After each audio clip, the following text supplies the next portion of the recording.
मैं हूं अंकित अवस्थी और आप हैं मेरे साथ में बांग्लादेश के हालचाल जानने के लिए, क्योंकि आज से 4 दिन बाद बांग्लादेश के अंदर नए प्रधानमंत्री मिलने वाले हैं। 35 साल बाद नया प्रधानमंत्री।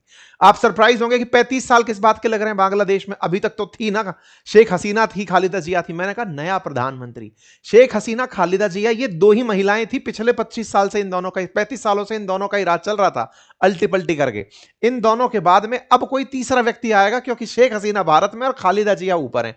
ऐसे में मतलब स्वर्गवासी हो गई हैं। ऐसे में उन दोनों के बाद कोई थर्ड व्यक्ति अब बांग्लादेश की सत्ता संभालेगा। खैर, फिलहाल के लिए बांग्लादेश में अब जब चुनाव होने जा रहे हैं तो भारत के लिए बांग्लादेश महत्वपूर्ण हो जाता है, क्योंकि अल्टीमेटली पड़ोसी है। पड़ोसी के पास में अगर चीन की करीबी हो या पाकिस्तान की करीबी हो, हमारे लिए वो ठीक नहीं है, क्योंकि पाकिस्तान अब इनके साथ में सामान भी आदान प्रदान करने लगा है। जहाज भी इनके, हवाई जहाज भी एक दूसरे के बीच में उड़ने करने लगे हैं। उनकी तस्वीरें भी अब चलने लगी हैं, डायरेक्ट फ्लाइट उड़ने लग गई है पाकिस्तान बांग्लादेश के बीच में।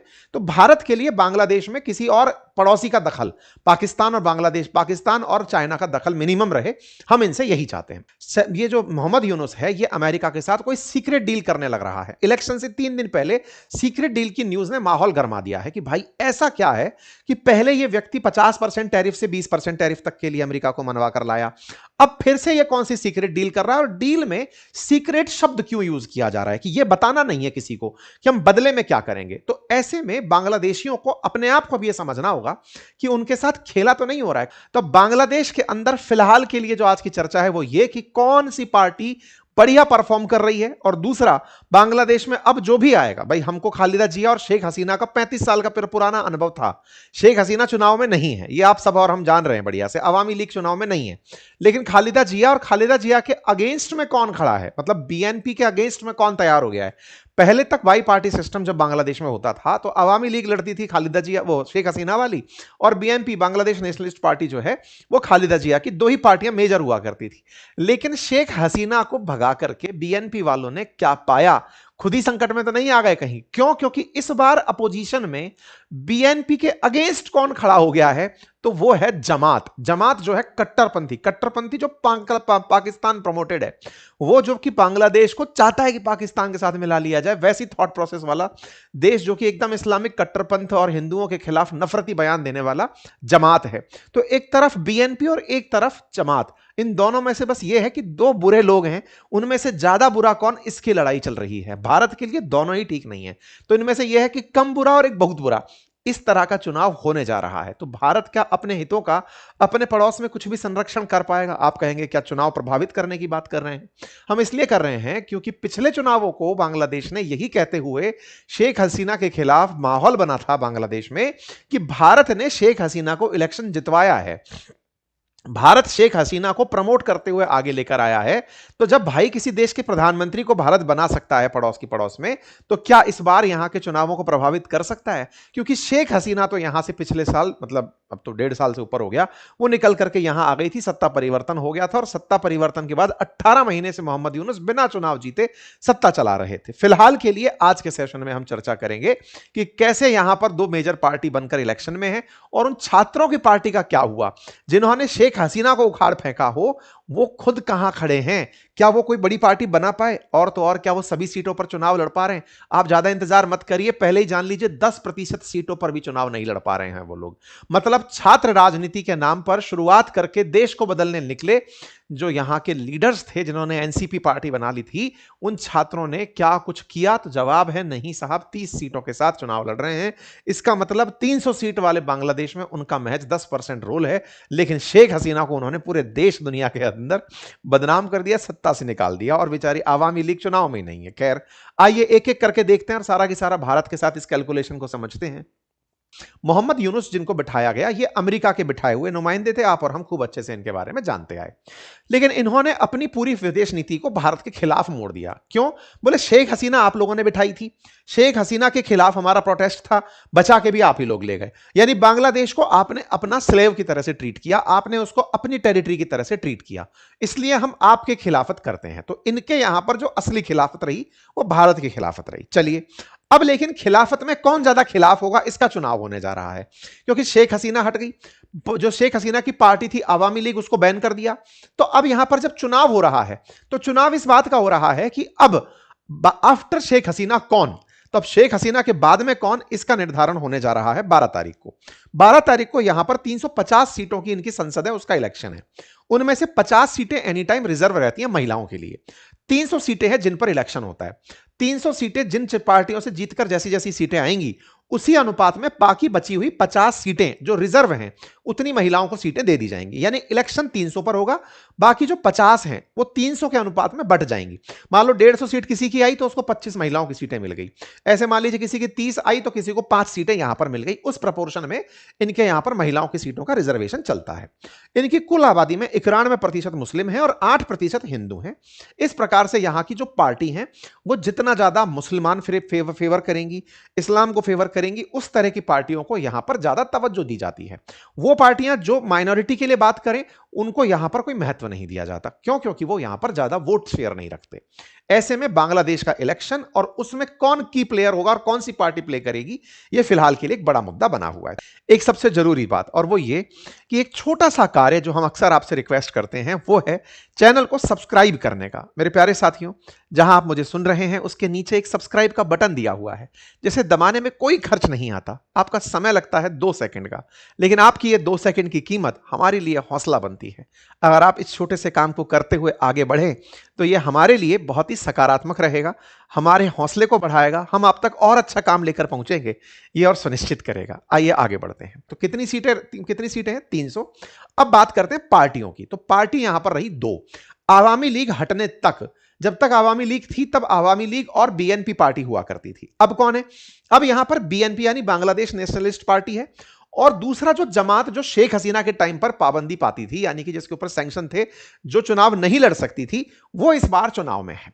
अब जो बीएनपी है ना, उस बीएनपी के अंदर तारिक रहमान जो अपनी मां के एक्सपायर होने से कुछ दिन पहले ही बांग्लादेश पहुंचे थे।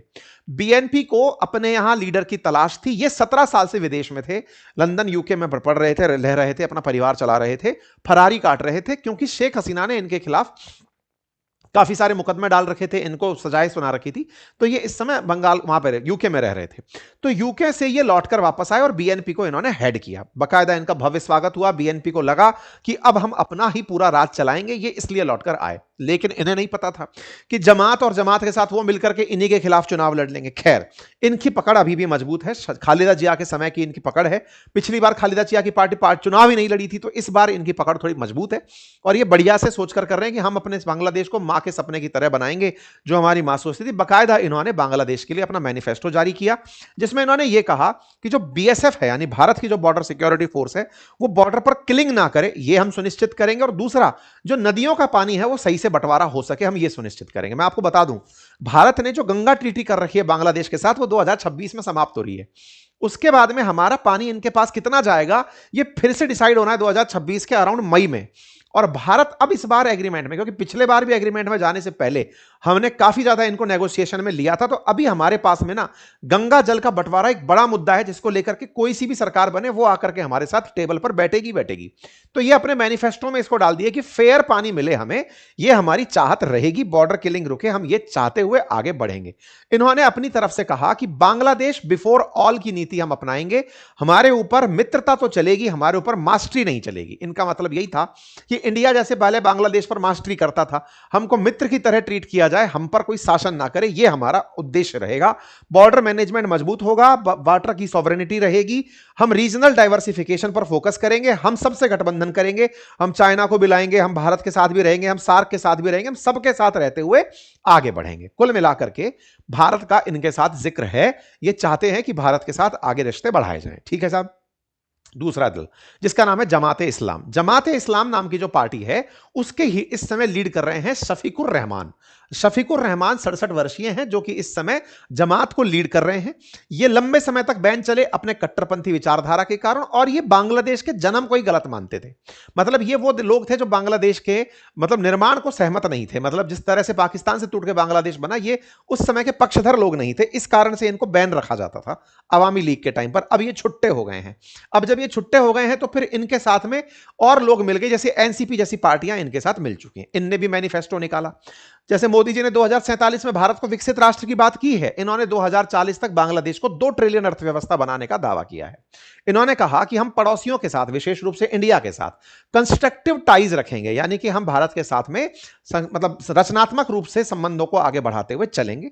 बाकायदा इनके मैनिफेस्टो में यह बात लिखी गई, constructive relation with neighbouring countries, peaceful, friendly and cooperative relation will be built with neighbours and nearby countries including India, Bhutan, Nepal, Myanmar, Sri Lanka, Maldives, Thailand, इन सब के साथ और म्यूचुअल रेस्पेक्ट के साथ हम आगे बढ़ेंगे, और दुनिया के और देशों के साथ भी, साथ ही साथ जो सार्क और आसियान जैसी जगह हैं वहां पर भी हम एक्टिव एंगेजमेंट करेंगे। ये बात बोलते हुए इन्होंने बात कही। बात करते हैं सबसे ज्यादा जिसकी चर्चा होनी थी कि भाई अब जनता जो है वो छात्रों के नेतृत्व में राज करे, छात्रों के नेतृत्व में बांग्लादेश का भविष्य देखेगी। उनका क्या हुआ? उन लोगों ने निकलकर, जिन छात्रों ने आंदोलन करके शेख हसीना को हटाया था, उनकी पार्टी बनी नेशनलिस्ट सिटीजन पार्टी। इस पार्टी का इस बार के इलेक्शन में 300 में से मात्र 30 सीट पर दावेदारी की गई है। 30 सीटों पर ये चुनाव लड़ने के लिए तैयार हुए हैं, क्योंकि इनके साथ गठबंधन में जमात ने इनको 30 सीटें ही दी हैं कि भाई सुनो, 300 में तुम चुनाव नहीं लड़ पाओगे, तुमको कोई नहीं जानता, तुम यूथ हो, जेनजी क्राउड हो, शहरों में तुम्हारी रीच है जो कि इंस्टा फेसबुक पर तुम्हें लाइव करती है, तुमको सीट मिलेंगी 30। तो भैया कुल मिलाकर के ये 30 सीटों पर चुनाव लड़ने के लिए तैयार हुए हैं। लेकिन जब ये तैयार हुए तो बहुत सारे इन्हीं के साथी नाराज हो गए। इनके कई साथी जो कहते थे कि जमात के तो खिलाफ थे हम लोग, हम कट्टरपंथ के खिलाफ थे, हम कई विचारधाराओं के खिलाफ थे, ऐसा कहते हुए इन स्टूडेंट के यूनियन में से 9 नेताओं ने इनका संग छोड़ दिया, एनसीपी छोड़ दिया, और वो अब इंडिपेंडेंट चुनाव लड़ रहे हैं। उनमें से कई काफी फेमस जो नेता रहे इनके, जैसे समांता समरीन हुआ, तमसीन जारा हुआ, हाई प्रोफाइल कई फिगर थे, उनको आइडियोलॉजिकल क्लैशेस हुए और उन्होंने कहा कि नहीं भाई, हम इंडिपेंडेंट चुनाव लड़ लेंगे। लेकिन नाहिद इस्लाम जैसे जो लीडर थे वो डिफेंस में रहे कि नहीं, हमें साथ रह करके इनको सुधारना है, साथ मिलकर के इनको सुधारना है। अलतत्वगत्वा चुनाव में जब आप उतरते हैं तो फिर चुनाव की गणित कुछ और होती है, आपके आंदोलनों की गणित कुछ और होती है। आंदोलन जब हुए तब जनता को यह दिखाया गया कि हम बिल्कुल कुछ अलग लेकर आ जाएंगे, लेकिन जब चुनाव में उतरना हुआ तो कहा कि पहले साथ मिलते हैं, तब सुधार का इंतजार करेंगे।